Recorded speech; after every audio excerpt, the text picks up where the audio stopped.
Olá para você que está com a ON TV, seja muito bem-vindo, muito bem-vinda. A ON TV que repercute sempre os fatos de Campo Maior e do território dos Carnaubais. O oferecimento é do Hospital Luiz Castelo Branco, o hospital que é referência em cirurgia da catarata, do pterígio e também de glaucoma, no Piauí e no Maranhão. Você faz contato com a equipe do Hospital Luiz Castelo Branco pelo 22 ou então no QR Code que está aqui na sua tela, você aponta a câmera do seu celular, vai direto para o atendimento lá do Hospital Luiz Castelo Branco. Em nome de Alcantranet, a melhor internet de Campo Maior, se espalhando por todo o Piauí, agora está em Brasileira. Alô, Brasileira, tem Alcantranet aí pertinho de você agora, planos a partir de R$ 67,90. É mais internet e você pagando menos Alcantranet. E Ótica Claro. O maior preço, a maior qualidade, armações masculinas, femininas e infantis na Ótica Claro, no centro de Campo Maior. Um abraço para a equipe da Ótica Claro, que está sempre acompanhando a gente. A pauta hoje é política. Mudança no cenário no município de Jatobá do Piauí. Uma decisão da Justiça Eleitoral da 7ª Zona do município cassou a chapa do partido Podemos lá na cidade. A suspeita e o entendimento da Justiça agora é de que o partido utilizou 2 mulheres como candidatas fictícias para poder burlar a legislação eleitoral. A gente conversa na ON TV de hoje com o advogado Flávio Ibiapina, que é o autor dessa ação. Doutor Flávio, muito bom dia, seja bem-vindo ao nosso programa. Bom dia, grande Otávio. Primeiramente, dar um bom dia a todos que acompanham a ON TV, parabenizar pelo grande trabalho desenvolvido. E é uma satisfação estar aqui podendo esclarecer alguns fatos, algumas questões que são de grande relevância. O porquê que se motivou a tomar essa decisão, no qual alguns pontuam que muitas das vezes é somente questão de perseguição política ou de tentar burlar o processo eleitoral. Sendo que, na verdade, quando se ingressa com uma ação, se busca responsabilidade e se busca, de certa forma, atender o que a própria lei exige, que ela requer dos candidatos, dos partidos políticos. E, no caso concreto, no caso do que está ocorrendo no município de Jatobá, com referência às eleições de 2024, é porque o partido Podemos foi representado através de uma ação de investigação judicial eleitoral por fraude de cota de gênero. Foi identificado no decorrer da campanha de que o partido se utilizou de 2 candidaturas femininas somente para cumprir a exigência dos 30% de que a legislação eleitoral exige. A legislação eleitoral ela exige 70% da cota masculina e até 30% no mínimo da cota feminina, sendo que pode ser o contrário, às vezes 60% masculino, 40% feminina, mas que tem que ter no mínimo 30% das candidaturas voltadas para as candidaturas femininas. E no Jatobá, com o partido citado, foi identificado que as 2 candidatas, a Madalena e a Maria Eduarda, se enquadravam totalmente no que se diz respeito à fraude de cota de gênero. O que é que lhe dava a garantia, doutor Flávio, que essa fraude teria acontecido? É somente a questão da votação, porque cada uma teve 4 votos. Juntas, 2 candidatas tiveram apenas 8 votos. Esse é o ponto principal ou há outros elementos que confirmam essa tese de que foi uma fraude à cota de gênero? Bem, Otávio, quando falamos sobre a questão da fraude em cota de gêneros, são levantados alguns pontos. Não somente a questão da votação, se ela foi ínfima ou não, mas existe a questão da prestação de contas, existe a ausência de campanha, no qual esses pontos eles não são cumulativos, mas que, no presente caso, se juntou a falta da prestação de contas, Elas não prestaram contas da campanha? Elas prestaram, mas todas elas zeradas, né? Contabilidade? Contabilidade zerada, não teve gasto de santinho, não teve gasto com impulsionamento nas redes sociais, não teve gasto com propaganda, não teve gasto com contabilidade, não teve gasto com o setor jurídico, todos eles que são requisitos para o andamento, né, do processo eleitoral, né, no qual a legislação ela exige, né, de que tenha-se um contador, tenha-se um advogado, né,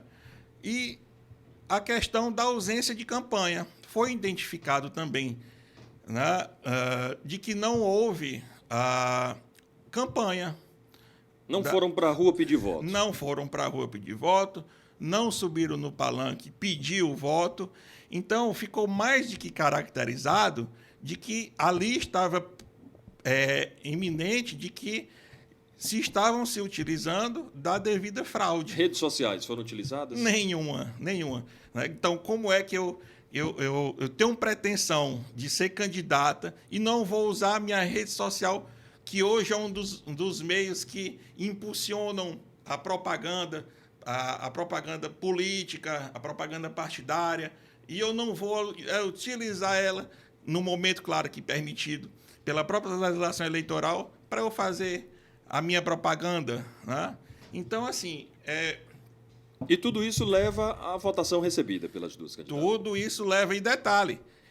Foi identificado, né, de que tanto a candidata Maria Madalena como a candidata Maria Eduarda, os votos saíram justamente onde elas votavam. Teoricamente, se a gente for analisar, elas só tiveram 3 votos. Né? O pessoal mais 3 votos de fora. O pessoal mais 3 votos de fora. Então, aí que se comprova mais ainda. E um caso que ainda tem que ser mais relevante é que a Maria Eduarda, né, é esposa do atual secretário de comunicação do município e irmão do prefeito reeleito e que teve uma quantidade expressiva de voto com referência ao segundo colocado. Então, veja, né, como se foi utilizado essa questão da campanha da própria Maria Eduarda, que tem todo esse amparado. E essa decisão, doutor Flávio, da 7ª Zona, o que ela provoca na política de Jatobá do Piauí? Bem, quero pontuar que foi uma decisão precisa, foi uma decisão bem colocada, porque ela analisou todos os atos processuais, desde a petição inicial até a contestação, até o parecer do Ministério Público, né? E quando saiu a decisão expedida pelo doutor Marcelo, né? Que, repito, foi bem pontuada, ele decidiu por derrubar o DRAP, né, que é o registro de candidatura do partido, né, quando o partido ele vai estar apto a disputar as eleições, e a perca do mandato dos 2 vereadores eleitos e, consequentemente, as suas inegibilidades por 8 anos. Dos 2 vereadores que estavam... Dos 2 vereadores que foram eleitos, né, que estavam mandados. Inclusive, um vereador, que é o senhor Neto Fogo, é também presidente do partido Podemos. Então, os 2 perdem o mandato. Isso é imediato? A grau de recursos? Como é essa situação para que o nosso telespectador... Porque, assim, todo mundo sabe que a chapa foi cassada e que os 2 vereadores vão perder o mandato. Mas quando é que vão perder? Se há como recorrer? Como é que está esse cenário? Bem, é uma decisão que cabe recurso, né? É uma decisão de primeiro grau, mas é uma decisão que cabe recurso. Esse recurso ele pode ter o efeito suspensivo ou não. Caso ele não tenha um efeito suspensivo, pode ser que os envolvidos, né, o vereador Neto Fogo e o vereador Júnior Catirina, percam o mandato, já sejam afastados de imediato. Caso seja com efeito suspensivo, né, então espera-se o trânsito em julgado do processo, né, para que, caso seja concretizado, caso seja mantida a decisão que foi sentenciada em juiz de primeiro grau, então a consequência é a perca do mandato e que os votos eles serão recontabilizados, né? E de acordo É como se fosse uma nova apuração. Uma nova apuração, no qual os 1.067 votos que o partido Podemos teve, não, 1.307, e não me vem agora, mas Mas essa passa média da casa de 1.000 votos. passa da casa de 1.000 votos, esses votos serão zerados, né? E serão recontabilizados com os outros 3 partidos, que é o PSD, o PDT e o Progressista. De acordo com os cálculos, né, já estudados, uma das vagas fica para o vereador Filho Almeida e a outra vaga fica para o vereador Sobrinho Leão, sendo eles os primeiros suplentes de dos seus respectivos partidos. E se tornam, portanto, vereadores efetivos. Se tornam vereadores efetivos. Doutor Flávio, é uma decisão inédita para a região de Campo Maior? Já há algum precedente? Porque em outros municípios a gente está vendo decisões parecidas, não é? Levando em consideração a fraude da cota de gênero. Para a região de Campo Maior, é a primeira decisão nesse sentido? Para a região de Campo Maior, é a primeira decisão nesse sentido, né? A 7ª zona, Jatobá pertence à 7ª zona eleitoral, né, que faz parte da região de Campo Maior. Mas é importante ressaltar, Otávio, de que quando se trata de matéria de fraude de cota de gênero, o Piauí, o nosso estado, foi o pioneiro a nível nacional. Quando, em 2016, na cidade de Valência, o Partido Progressista, né, teve o seu DRAP, né, indeferido, e em 2019 houve a recontabilização dos votos. Então, veja que Campo Maior está sendo o primeiro caso, a região de Campo Maior, que pertence, né, que abrange a 7ª zona e a 96ª zona eleitoral. É o primeiro caso, mas que o nosso estado, o Piauí, foi o pioneiro, né? E precisamente na cidade de Valência, no ano de 2016. Voltando para Jatobá, em caso, aqui nós vamos criar uma situação, em caso de o recurso ser aceito pelo Tribunal Regional Eleitoral, qual é o tempo que se tem, em média, para que o tribunal decida e, de fato, o povo de Jatobá, porque isso causa uma instabilidade política e é ruim para a cidade, para que o povo de Jatobá saiba quem são, de fato, os seus 9 vereadores. Otávio, essa questão do prazo, né, assim, de forma... poderia ficar eu lhe devendo. O que eu posso lhe garantir é que a Justiça Eleitoral do Piauí hoje ela é uma justiça bem célere, né, no qual o rito também que estamos seguindo, ele também se torna mais célere, uma vez em que o prazo para recurso é de 3 dias, né? Para contrarrazoar, mais 3 dias. E aí sobe para o tribunal, né, caso venha a ocorrer a questão do recurso. Então, o tribunal, o TRE do Piauí hoje, é um dos tribunais mais céleres que se tem. Então, eu acredito que, num curto prazo de tempo, pode ser que já tenhamos um rumo a se tomar. Se fala muito em Jatobá do Piauí a possibilidade de, já no mês de novembro deste ano, ser feita a eleição para o segundo biênio. O regimento estabelece isso lá em Jatobá do Piauí. Caso essa decisão não chegue até essa data da eleição, os 2 vereadores que são do Podemos poderão votar nessa disputa? Acredito que sim, porque eles ainda vão estar dentro do cargo, né? Mas há várias situações no qual eles, por hoje ser a maioria na Câmara dos Vereadores, tentam burlar para que se mantenha a questão de que o o presidente, né, tenha o seguimento da base aliada, né?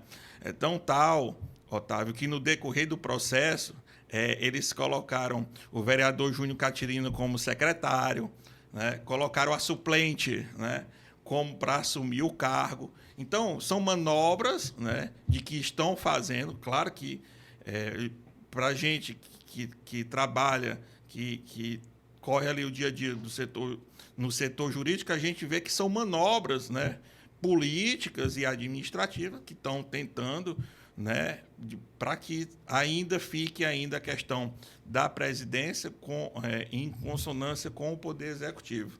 Mais medidas serão tomadas, né, no decorrer desse período. Chegou até mim de que o regimento interno está sendo modificado em poucas palavras, do dia para a noite, né? Já chegou até mim. Então, vamos analisar o caso. É um outro caso delicado, mas que são casos que têm que ser estudados e que vai ter, se caso a questão de ilegalidade, com certeza haverá sim uma intervenção jurídica, né, para que se haja tudo dentro da legalidade.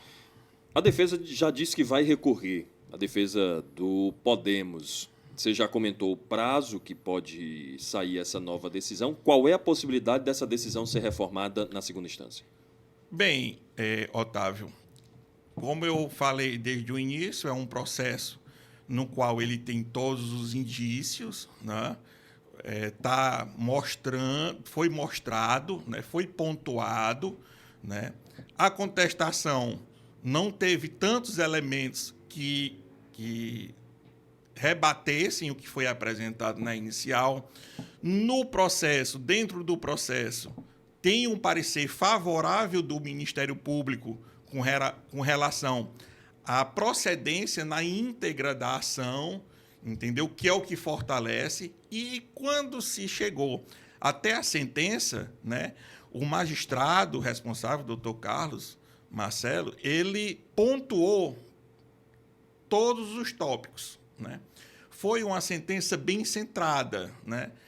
Uma sentença que eu, não na qualidade de advogado, mas já se tratando como um juiz de instância superior, no caso um desembargador, eu, de certa forma, não modificaria, iria manter, né? Porque é uma sentença bem fundamentada e é uma sentença que está dentro da legalidade. Nada que se está ali foi colocado de forma absurda ou de que não foi requerido dentro do processo, do que não se foi manifestado dentro do processo. Portanto, a expectativa é de que seja mantida, na segunda instância, a decisão de primeiro grau. A expectativa é que seja mantida e é o que se espera, né? É o que se espera.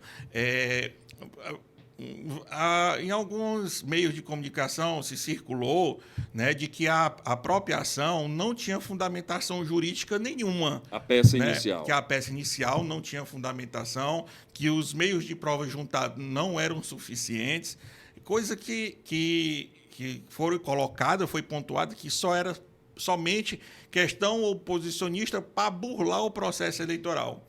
Eu pontuo mais uma vez que quando ela foi construída, quando ela foi elaborada para ser protocolada, ela teve o cuidado de atender o que realmente os requisitos que a lei exige, né? E foi identificada a questão da fraude da cota de gênero. Foi identificado que não houve a campanha, foi identificado que não houve os gastos, foi identificado a quantidade ínfima dos votos, que foi claro, né? E na própria contestação, né, não se trouxe à baila os meios de prova suficientes que fossem suficientes para rebater, né? Talvez tivesse sido, tinha sido improcedente, né? Talvez hoje quem estaria na preocupação do recurso seríamos nós, sendo que foi o contrário, né? E em alguns meios de comunicação circulou-se também a própria fala do atual gestor, que diz que o povo da comunidade não tem a cultura de votar na mulher. Uma fala essa que, nos dias atuais, né, merece, de certa forma, um repúdio, uma vez em que a gente sabe que hoje o direito da mulher, né, são iguais. Tivemos a nossa primeira deputada federal em São Paulo em 1934. Então, de lá para cá, que foi a deputada Carlota. Então, de lá para cá, há sim a questão de que as mulheres elas têm sim que disputar de forma igualitária, né, o sistema eleitoral. Então, são por essas e outras situações de que o TRE, como você também pontuou, que há decisões em todo o Estado, é que está realmente dando importância a essas situações, não se tratando como um descaso. Dr. Flávio Biapina, advogado do PDT e autor da ação que cassou a chapa em primeiro grau, lá no município de Jatobá, a chapa do Podemos. Dr. Flávio, muito obrigado pela presença, espaço sempre aberto aqui para as suas manifestações. Agradeço a participação, agradeço aqui o espaço para poder explicar, né, a gente pontuar, às vezes acontece muito disso, não me disse, né, e aí a gente sempre fica à disposição para tirar qualquer dúvida ou alguma outra situação, né. Reitero aqui de que vamos continuar trabalhando com ética, com respeito ao processo, né, e que a gente sempre busca o melhor. Flávio Biapina, advogado, aqui com a gente na ONTV. Você acompanha a nossa entrevista completa no nosso canal do YouTube e os cortes a gente sobe lá no Instagram ONTV Piauí. Segue lá. Até a próxima.